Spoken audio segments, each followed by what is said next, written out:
இன்றைக்கி என்ன வீடியோ பார்க்க போகிறோன்னா, எங்கள் அக்கா பெரிய பொண்ணுடைய பர்த்டே தான் பார்க்க போகிறோம். இதுதான் அவள் கட் பண்ண கேக்கு மாடலு. டெடி பேர்டு மாதிரி இருந்தது. சூப்பராக இருந்ததுங்க கேக்கு. நல்லா இருந்தது. அதுக்கப்புறம் வந்து நெய் சாதம் தான் பண்ணியிருந்தாங்க. சீரக சம்பா போட்டு முந்திரியெல்லாம் போட்டு நல்லா வாசனையாக இருந்ததுங்க. சீரக சம்பாவே வாசனையாக இருக்கும். அதனால நெய் சாதம் மாதிரி பண்ணாங்க. அதுக்கு வந்து சிக்கன் போட்டு உருளைக்கிழங்கு போட்டு குருமா மாதிரி பண்ணி வச்சுருந்தாங்க. ரெண்டுத்துக்குமே சூப்பராக இருந்தது காம்பினேஷன். நல்லா இருந்தது.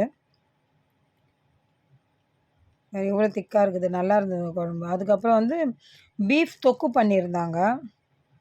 நல்லா கொழன்னு வெந்துருச்சுங்க கறியெல்லாம். நல்லா இருந்தது டேஸ்ட்டு. அதுக்கப்புறம் கேசரி பண்ணியிருந்தாங்க. ஏன்னா கேசரி வந்து கலர் கொஞ்சம் கம்மியாக தான் இருக்கும்.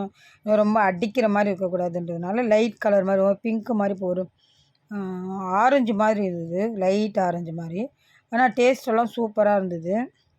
எப்போவுமே எங்கள் வீட்டில் யார் பசங்க பர்த்டே இருந்தாலும் சரி, என் பையன் பர்த்டே, எங்கள் அண்ணனுங்க பசங்க, எங்கள் அக்கா பசங்க யார் பர்த்டே இருந்தாலும் எங்கள் அண்ணனுங்கெல்லாம் வந்துடுவாங்க. அதேமாதிரி எங்கள் அண்ணன் பசங்க பர்த்டேனாலும் நாங்கள் எல்லாமே போயிடுவோம். இது எங்கள் வீட்டில் ரொம்ப வருஷம் வழக்கமாக இருக்குது இது மாதிரி நாங்கள் பண்ணுறது. பிடிச்சிருந்தால் லைக் பண்ணுங்கள் இந்த வீடியோ, ஷேர் பண்ணுங்கள், கமெண்ட் பண்ணுங்கள்.